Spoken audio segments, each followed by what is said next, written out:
Hey, so we all know that the world outside is terrifying right now. So I've been getting busy and playing some VR games when I'm bored offline, but I want to kind of add something to it. I'm gonna buy some full body trackers. Why not? We're stuck inside.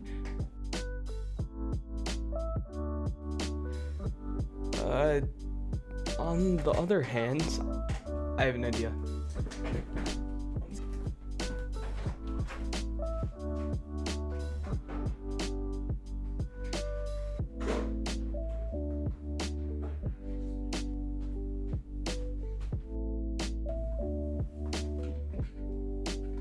These just might work.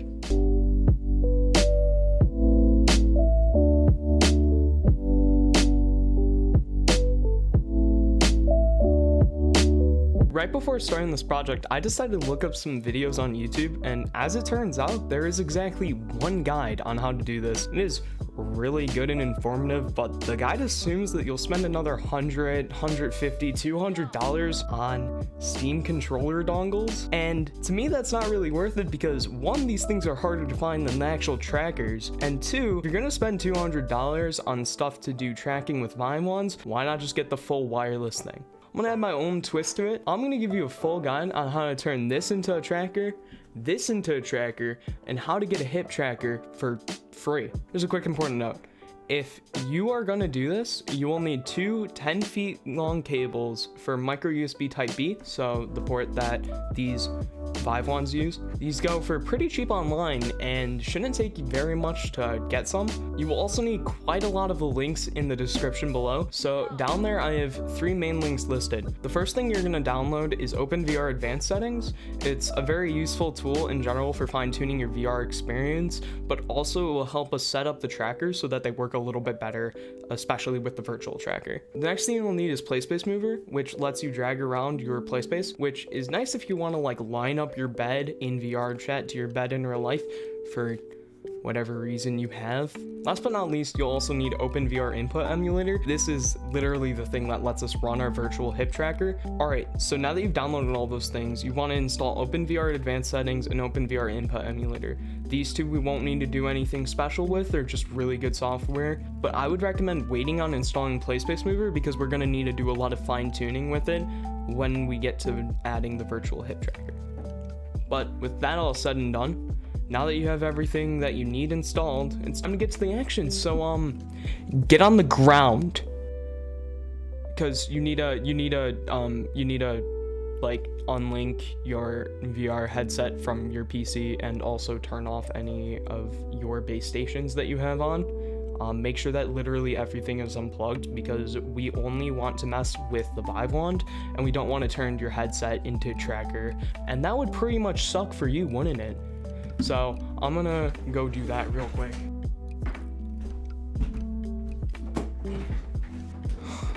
So now that that's done, we can actually get to the good stuff.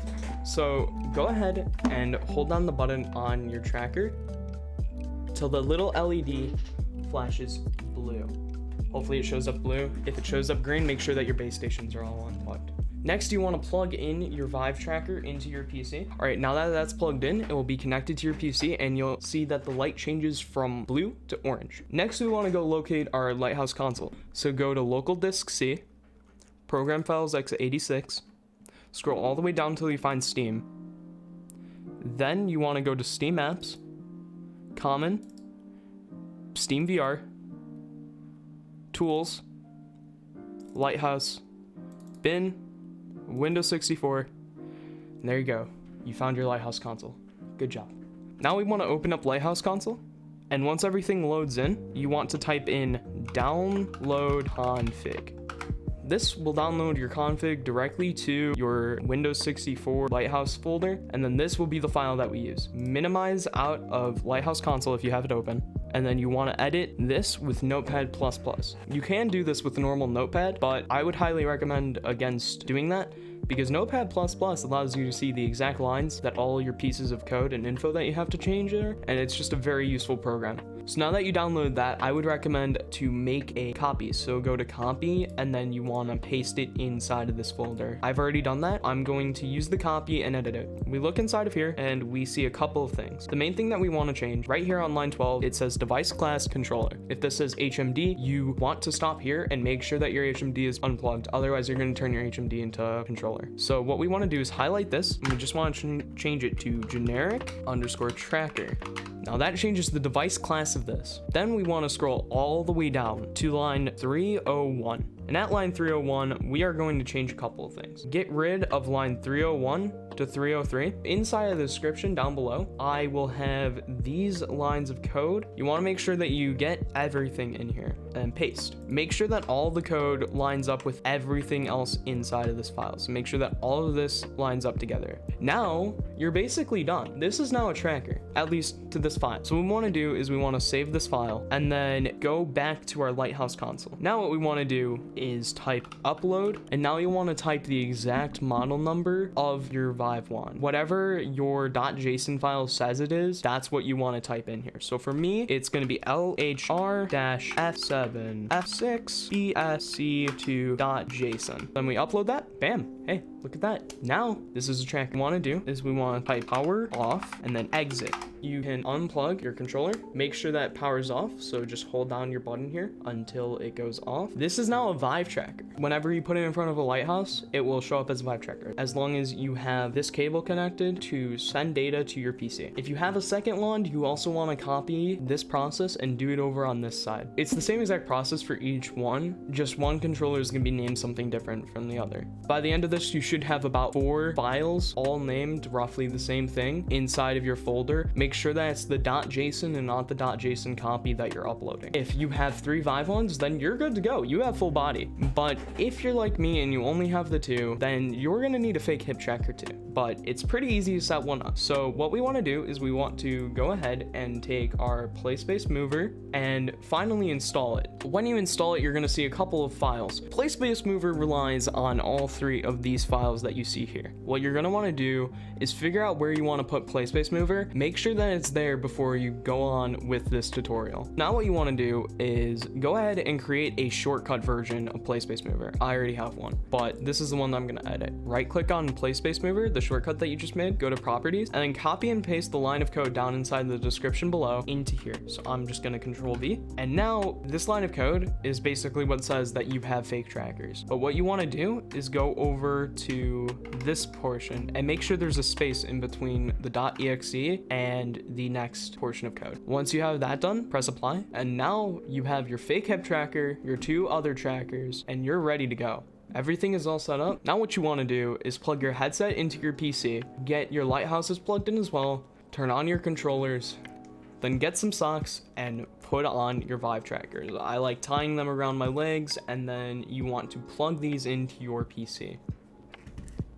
Now that that's all done, just put on your headset, turn on VR, and you're ready to go. Now what we want to do is add in your virtual trackers and make sure that they're placed properly. Open up PlaySpaceMover in VR. Then go to Open VR Input Emulator, and then make sure that you click on 8 and 9. You want to choose the option in the drop-down menu that says Disable, and then press Apply. Once you do that, go to Tracker 7, and this is the one that we're going to change to be your hip tracker. Figure out the device offsets to align directly with your waistline, and then press Apply. Then create a new profile. This will be the profile that already has your settings loaded, so you'll just have to choose the profile whenever you decide to use full body tracking. Whenever you come back to VR, you will also have to disable tracker 8 and 9 again. It's a little bit of a process, but it literally only takes you 2 minutes to get everything set up, so it's actually really nice. And once everything is aligned, you're good. You have full body tracking. You can go try out Beat Saber or Blade and Sorcery or VRChat, which is my personal favorite game in VR. And man, you're done. I'm personally a big fan of this because it let me experience full body tracking after also experiencing some of the best hand tracking I've ever seen with the index controllers. I hope this guide was easy to follow and that any of you can watch this and make a full body experience that you really enjoy. But that's enough for me. I hope you enjoyed the video. As a whole, it took me a lot of time to make, but I feel really proud of how it turned out. Hopefully I'll see all of you soon in VR, and enjoy your legs. I'm really tired. I'm gonna go take a nap. Thank you.